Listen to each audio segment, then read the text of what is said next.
Cermin cekung adalah cermin yang berbentuk lengkungan ke dalam. Cermin cekung bersifat mengumpulkan cahaya atau konvergen dan disebut juga cermin positif. Kita bisa menemukan cermin ini pada permukaan depan sendok. Ingat ya, bukan sendok plastik. Cermin cekung ini ditemukan pula pada reflektor lampu kendaraan, slide proyektor, senter, dan pada mikroskop cahaya. Jika dibuat sketsa, bagian-bagian cermin cekung seperti gambar berikut. Ada titik O yaitu titik pusat permukaan cermin. Titik F sebagai titik fokus atau disebut juga titik api utama. Dan ada titik M yaitu titik pusat kelengkungan cermin. Titik M menggambarkan pula jari-jari kelengkungan cermin. Oleh karenanya, titik M ini bisa juga dilambangkan dengan R. R adalah jari-jari kelengkungan. Titik M memiliki panjang 2 kali fokus, atau titik fokus memiliki panjang setengahnya dari jari-jari kelengkungan. Karena panjang dari OF sama dengan panjang dari F ke M atau F ke R. Oh ya, untuk titik O, F, M ataupun R menempel pada satu garis yang disebut sumbu utama. Terdapat 4 ruangan pada cermin cekung. Bagian depan cermin cekung terdapat 3 ruangan. Ruang 1, ruang 2, dan ruang 3. Ruang 1 terletak antara titik O dan F. Ruang 2 terletak antara F dan M atau R. Dan ruang 3 terletak dari titik M atau R ke belakangnya. Sedangkan di bagian belakang cermin hanya ada 1 ruangan, yaitu ruang 4. Bagaimana proses pembentukan bayangan pada cermin cekung? Kenapa bisa terbalik? Dan apakah semua bayangan pada cermin cekung terbalik? Nah, untuk menjawabnya, kita pelajari 3 sifat sinar istimewa pada cermin cekung. Sifat istimewa cermin cekung antara lain, yang pertama, sinar datang sejajar sumbu utama dipantulkan melalui fokus. Digambarkan seperti ini. Ada sinar datang yang sejajar atau lurus dengan sumbu utama, setelah menyentuh cermin akan memantul dan pantulannya menuju titik fokus atau F. Sifat kedua, sinar datang melalui fokus dipantulkan sejajar sumbu utama. Nah, sifat ini kebalikan dari sifat pertama, digambarkan seperti ini. Mula-mula ada sinar datang menuju titik fokus, setelah menyentuh cermin akan dipantulkan lurus atau sejajar dengan sumbu utama. Sifat ketiga, sinar datang melalui pusat kelengkungan atau M akan dipantulkan lagi melalui titik M. Jadi kalau digambarkan tanda panahnya bolak-balik karena dari M dipantulkan lagi ke M. Untuk menggambarkan pembentukan bayangan pada cermin cekung, kita gunakan 2 sifat sinar istimewa saja ya. Yang paling sering dipakai adalah sifat nomor 1 dan 2. Yuk kita coba menggambarkan pembentukan bayangannya. Dimulai dari benda yang terletak pada ruang 1. Ingat, ruang 1 ada di antara titik O dan F. Kita mulai dari sifat istimewa yang pertama. Sinar datang sejajar sumbu utama dipantulkan melalui fokus. Sinar yang datang tersebut harus menyentuh ujung kepala benda ya. Tidak boleh melewati dan tidak boleh memotong. Jadi harus pas di kepalanya. Setelah menyentuh cermin, pasti akan memantul dan pantulannya akan menuju fokus atau F. Selanjutnya, sifat kedua. Sinar datang melalui fokus dipantulkan sejajar sumbu utama. Karena melalui fokus, tarik garis menuju fokus ke ujung kepala benda. Ingat, harus pas di ujung kepala benda. Panjangkan garisnya sampai menyentuh cermin. Setelah itu, pantulkan sejajar dengan sumbu utama. Seperti ini. Sejajar artinya sama lurusnya dengan sumbu utama. Jangan miring ya. Sekarang perhatikan antara sinar pantul pertama dengan sinar pantul kedua. Sinar pantul pertama menuju ke bawah, sedangkan sinar pantul kedua lurus di atas. Jadi, tidak mungkin kedua sinar ini berpotongan atau bertemu di satu titik. Nah, bagaimana caranya agar kedua sinar pantul ini berpotongan? Caranya adalah buat perpanjangan sinar-sinar pantulnya ke belakang cermin. Seperti ini, ketemukan perpotongannya? Nah, titik perpotongan tersebut adalah kepala bayangannya. Jadi kepalanya ada di atas nih, artinya bayangan tersebut bersifat tegak. Dan karena ada di belakang cermin atau berada di ruang 4, maka sifatnya adalah maya atau semu. Sekarang bandingkan antara tinggi benda dengan tinggi bayangannya. Mana yang lebih tinggi? Bayangan kan? Artinya sifatnya juga diperbesar. Jadi, jika benda berada di ruang 1, bayangan ada di ruang 4. Dengan sifat bayangan, maya, tegak, diperbesar. Kalau diingat lagi tentang sendok, kan harusnya terbalik ya bayangannya. Kenapa ini jadi tegak? Coba adik-adik letakkan benda di paling depan sendok atau benar-benar menempel. Lihat kepala bendanya, di atas atau di bawah. Ternyata kepala benda ada di atas, artinya tegak. Sekarang bagaimana jika benda berada di ruang 2 atau di antara titik F dan M? Sama seperti tadi yang dipakai dua sifat saja, sifat 1 dan 2. Sifat pertama, sinar datang sejajar sumbu utama dipantulkan melalui titik fokus. Digambarkan seperti ini. Sifat yang kedua, sinar datang dari titik fokus dipantulkan sejajar sumbu utama.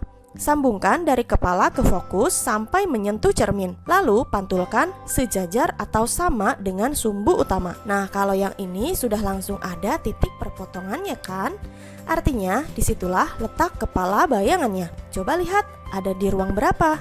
Ternyata ada di ruang 3 ya. Ruang 3 terletak di depan cermin. Jadi sifatnya nyata. Dan kepala bayangannya ada di bawah, artinya bayangan bersifat terbalik. Satu lagi, lihat tinggi bayangannya.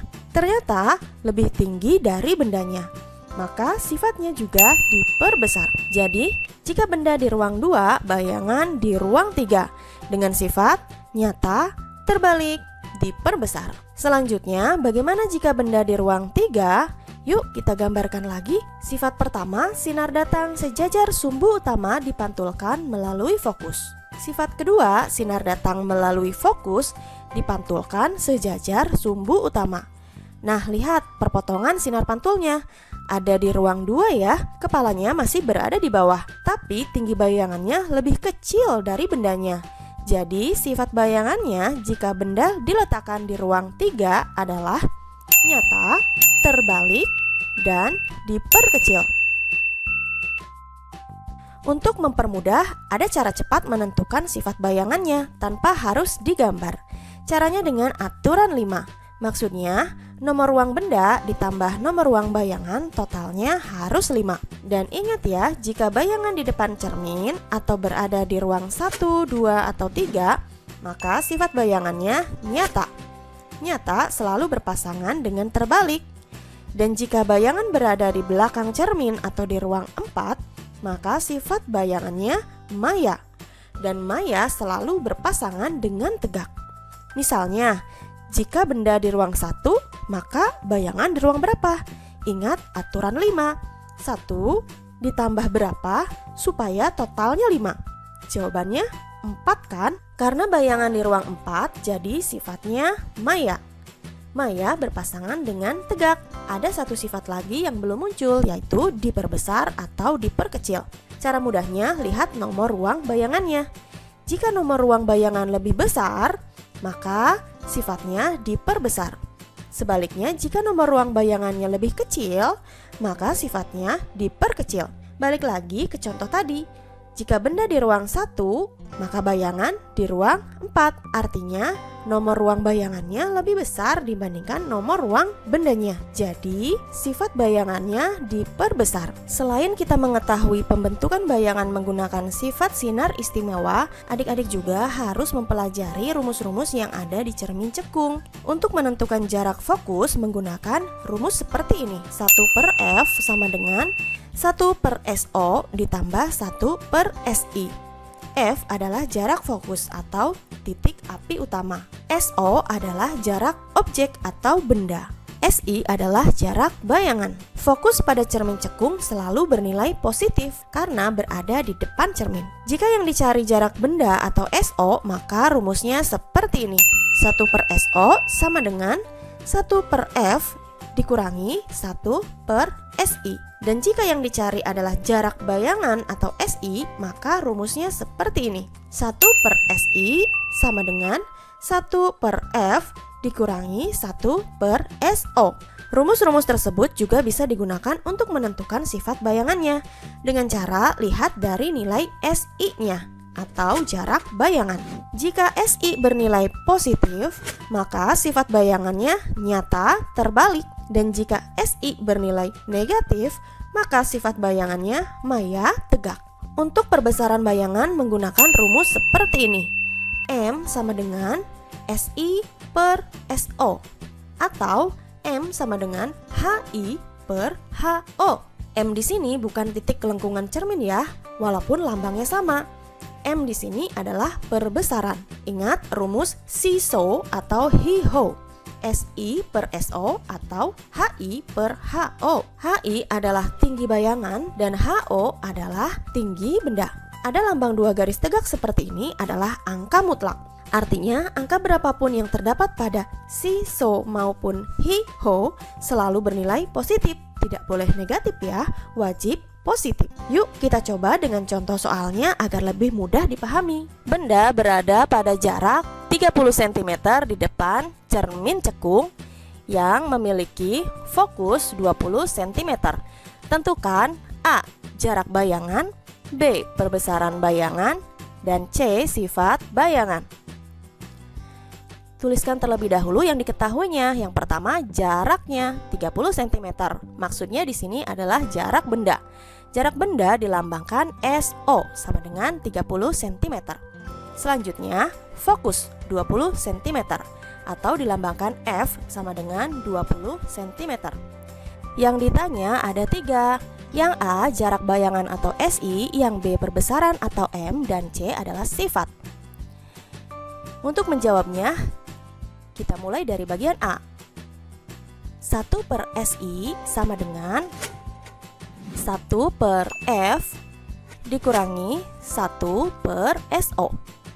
1 per SI sama dengan 1 per F-nya adalah 20 cm dikurangi 1 per SO-nya adalah 30 cm. 1 per SI sama dengan, kita cari satu angka yang bisa dibagi 20 dan juga 30, yaitu angka 60. 60 dibagi 20 sama dengan 3, dikurangi 60 dibagi 30 adalah 2. Jadi, 3 diambil 2 adalah 1 per 60. Untuk mencari SI, sebelah kiri harus dibalik, jadi SI per 1. Sebelah kanan pun harus dibalik. Jadi 60 per 1.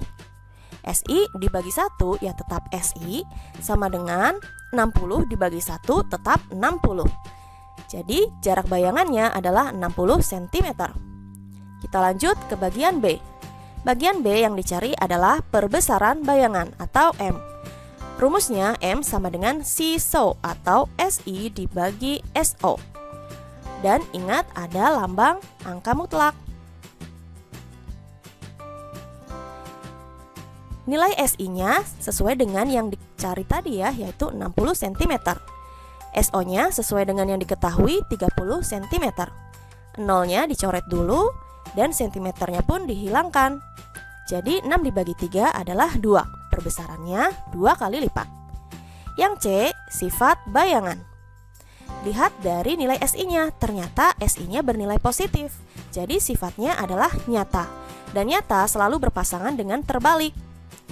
Dan satu lagi, lihat dari nilai perbesaran. Perbesarannya ternyata lebih dari 1, jadilah diperbesar.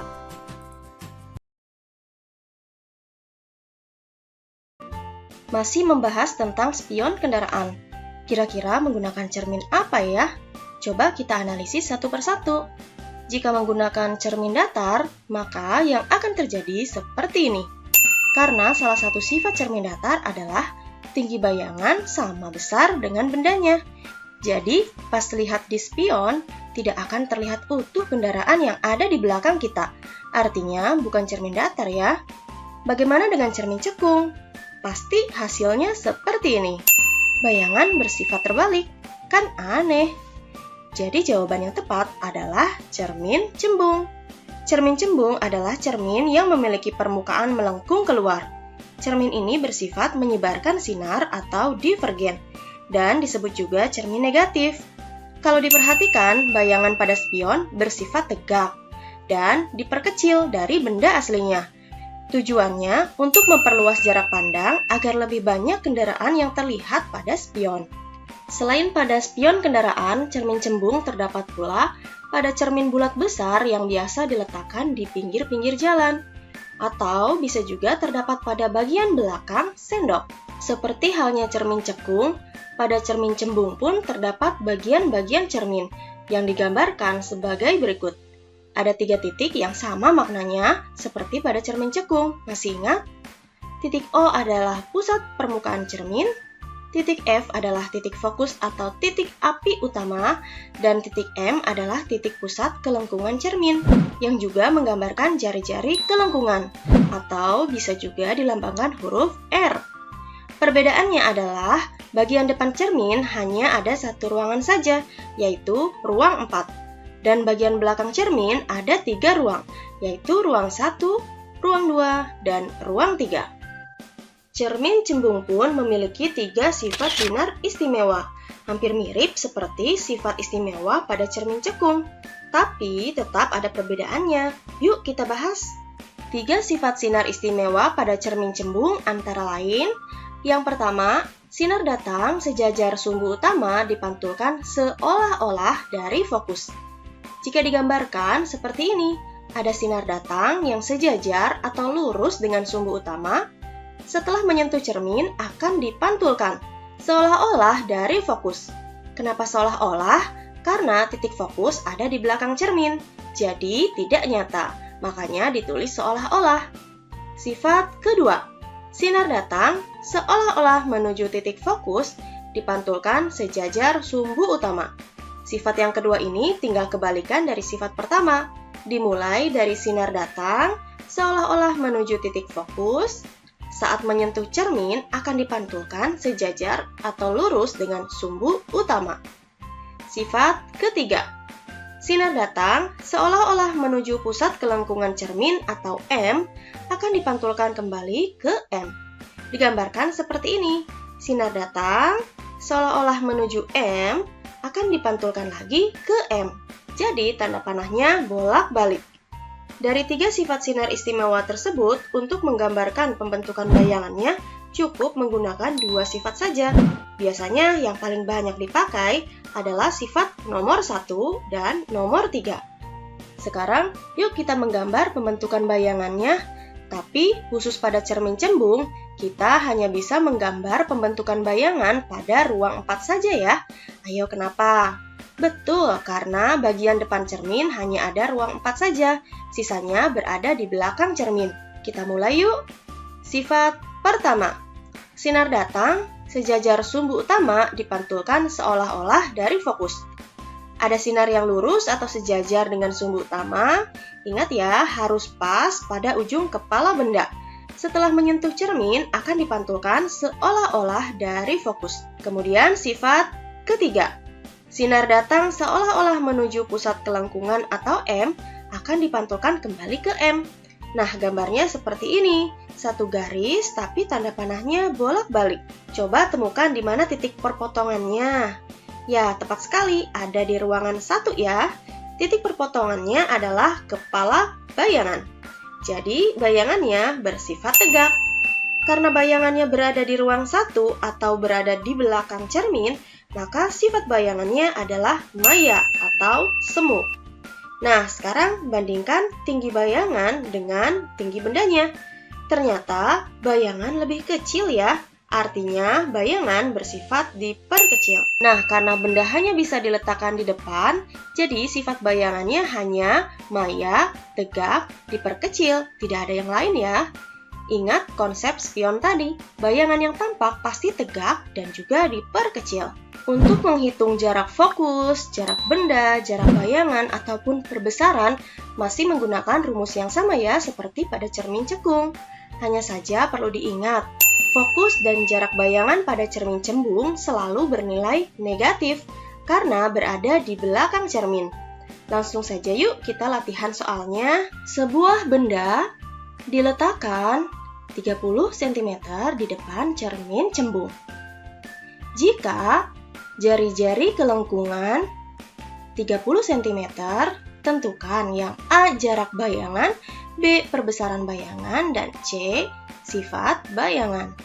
Nah, pertama-tama kita tuliskan yang diketahuinya, yaitu adalah SO atau jarak benda. Jarak bendanya adalah 30 cm. Selanjutnya ada jari-jari kelengkungan. Adik-adik masih ingat lambang jari-jari kelengkungan? Ya, betul, lambangnya R. R sama dengan 30 cm. Nah, karena yang kita butuhkan adalah nilai fokus atau F, maka F adalah setengah dikali R. Jadi, setengah dikali R-nya adalah 30. Setengahnya dari 30 sama dengan 15 cm. Jadi, jarak fokusnya 15 cm ya. Yang ditanya ada 3.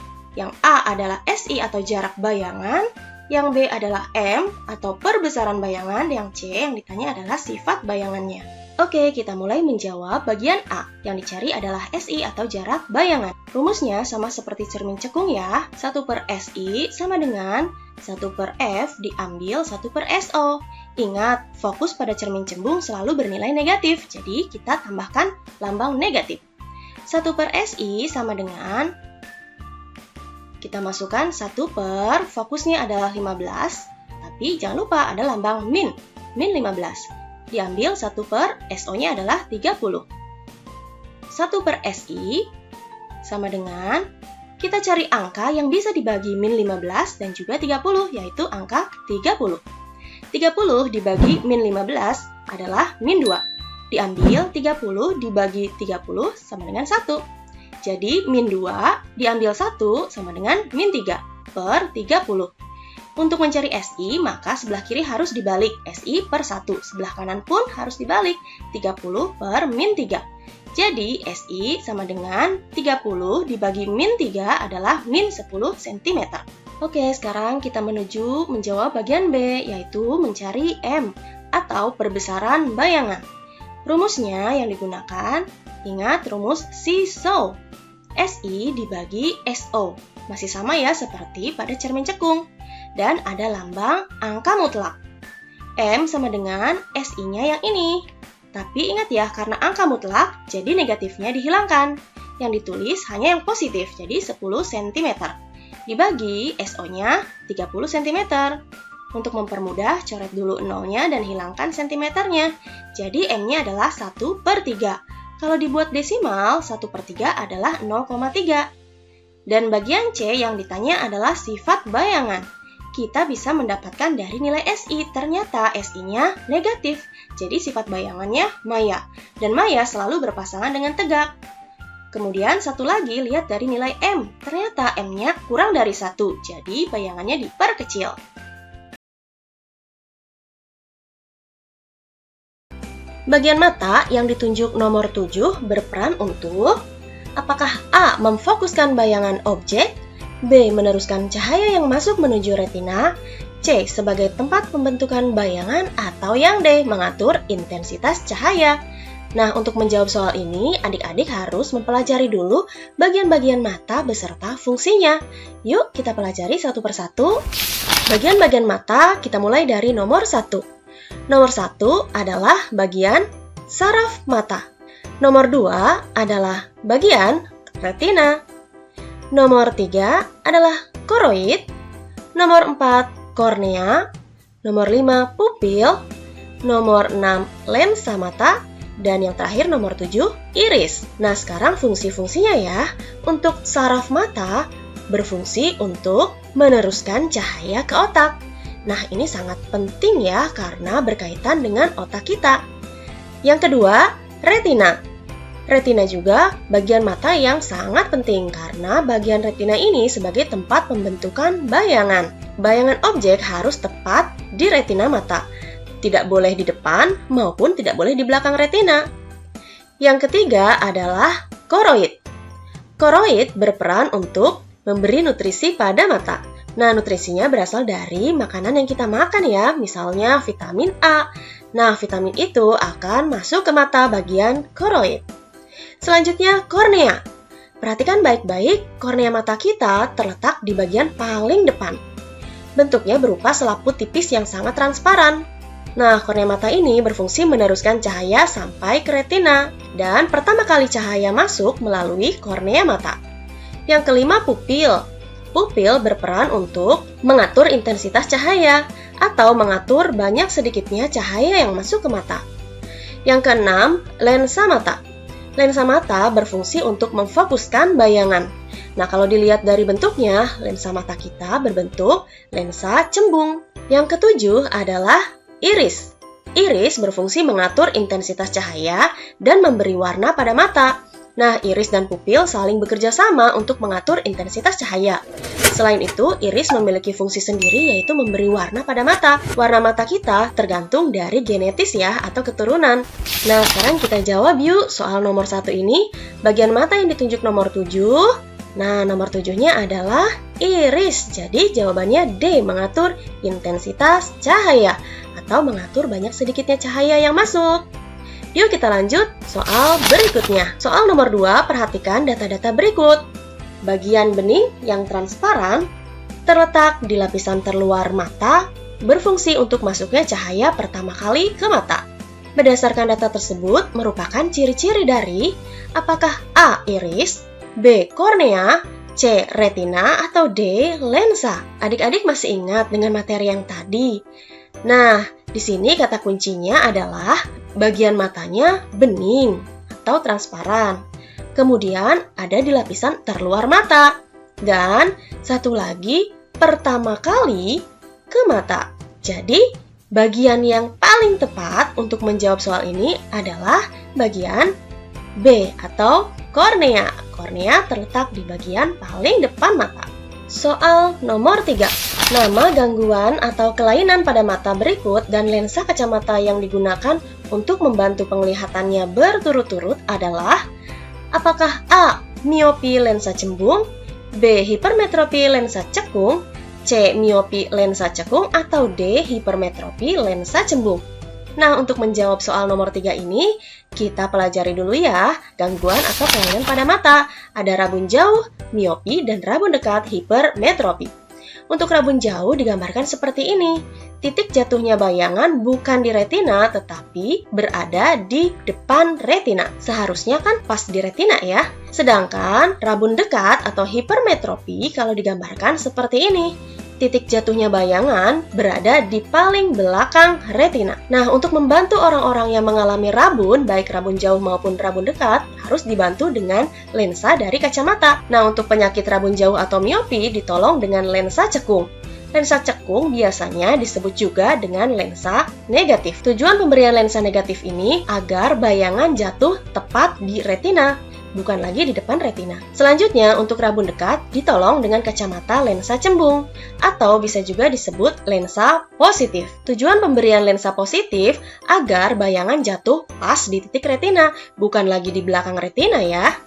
Nah, berdasarkan pembahasan ini, yuk kita jawab pertanyaan tadi. Lihat baik-baik gambarnya, ternyata ada di depan retina. Jadi, menderita penyakit miopi atau rabun jauh. Ternyata jawaban miopi masih ada 2 nih, bisa A, bisa C. Nah, orang yang mengalami miopi harus dibantu dengan kacamata. Jenis lensa yang digunakan adalah lensa cekung. Biasanya digambarkan seperti ini. Jadi jawaban soal ini adalah yang C, miopi lensa cekung. Lanjut ke soal nomor 4. Gangguan pada mata yang terjadi akibat tidak meratanya bagian kornea sehingga tidak bisa melihat garis lurus dinamakan titik-titik.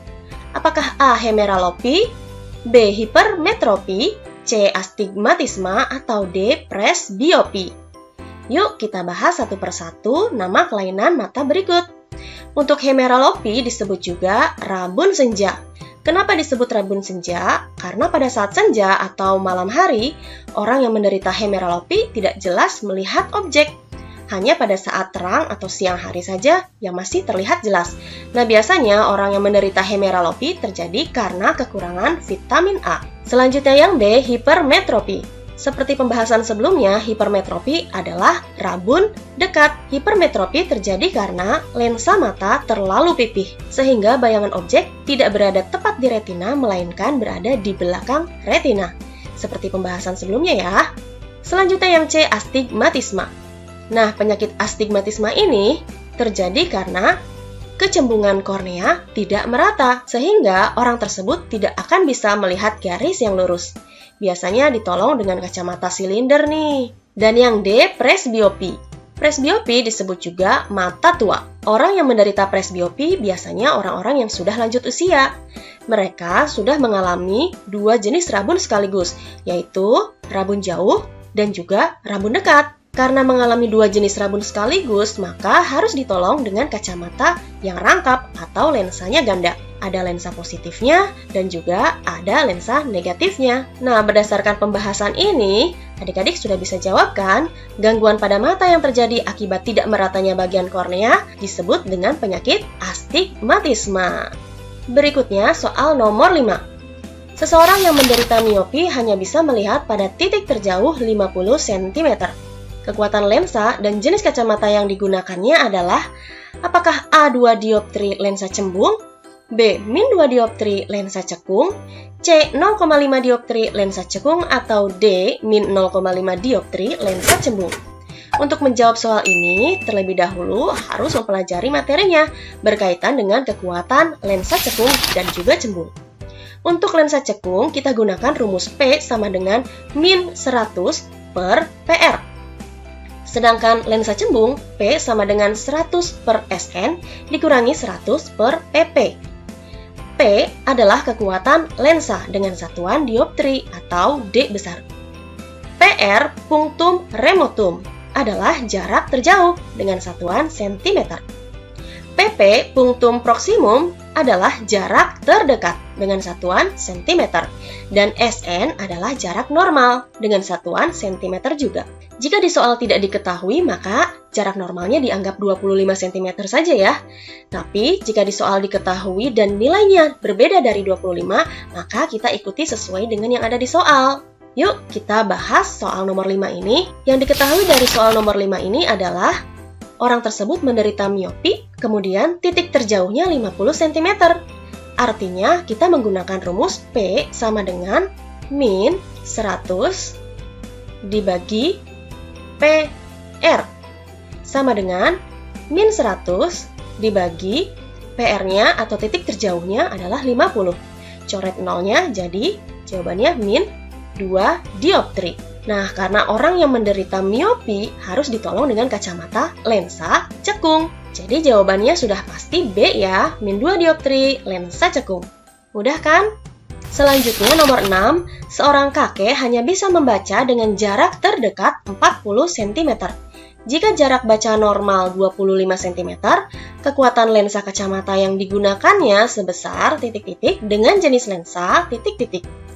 Apakah A min 1,5 dioptri lensa cembung, B 1,5 dioptri lensa cekung, C min 1,5 dioptri lensa cembung, atau D 1,5 dioptri lensa cembung? Ini menggunakan rumus kekuatan lensa cembung ya, karena ada jarak terdekat. P sama dengan 100 per SN dikurangi 100 per PP. Kita masukkan angka-angkanya. Jadi sama dengan 100 per SN jarak terdekatnya 25 dikurangi 100 per jarak terdekatnya 40. 100 dibagi 25 adalah 4 dikurangi, nah 100 bagi 40, supaya lebih mudah kita coret dulu nolnya, kemudian 10 dibagi 4 adalah 2,5. Jadi 4 dikurangi 2,5 adalah 1,5 atau 1,5 dioptri. Untuk jawaban 1,5 dioptri ternyata masih ada dua jawaban nih, bisa B, bisa D. Nah, sekarang kita lihat kelainan yang dialami oleh kakek tersebut. Ternyata kakek tersebut menderita rabun dekat karena ada jarak terdekat, artinya lensa cembung. Jadi jawabannya adalah D. Pertanyaan nomor 7. Kacamata lensa cekung memiliki jarak fokus 75 cm. Kekuatan lensa yang digunakannya adalah A. 0,5 dioptri, B. 1/4 dioptri, C. Min 4/3 dioptri atau D. 3/4 dioptri. Nah, ini yang dicari sama saja kekuatan lensa, tapi yang membedakannya ada jarak fokus. Artinya menggunakan rumus yang berbeda dengan yang tadi ya. Nah, rumus untuk menghitung kekuatan lensa jika jarak fokusnya diketahui adalah sebagai berikut. P sama dengan 1/f, atau bisa juga P sama dengan 100/f. Dengan F adalah jarak fokus. Kapan kita menggunakan P sama dengan 1/f jika satuan F-nya dalam bentuk meter? Dan kapan menggunakan 100/f jika F-nya dalam satuan sentimeter? Ingat ya, lensa cembung memiliki fokus positif, sedangkan lensa cekung memiliki fokus negatif. Nah, untuk soal ini, persamaan mana yang digunakan? Lihat satuannya, ternyata sentimeter. Jadi P sama dengan 100/f. 100 dibagi F-nya adalah 75. Tapi kita lihat lagi, soalnya ternyata lensa cekung. Lensa cekung memiliki nilai fokus negatif. Artinya kita tambahkan lambang negatif ya. Jadi sama dengan min. Untuk mempermudah, kita sederhanakan saja ya. Kita bagi dengan angka yang sama. 100 dibagi 25, di bawah pun 75 dibagi 25. Jadi jawabannya 100 dibagi 25 adalah 4 per 75 dibagi 25 adalah 3. Jadi jawaban akhirnya adalah min 4/3 dioptri. Yang C jawabannya.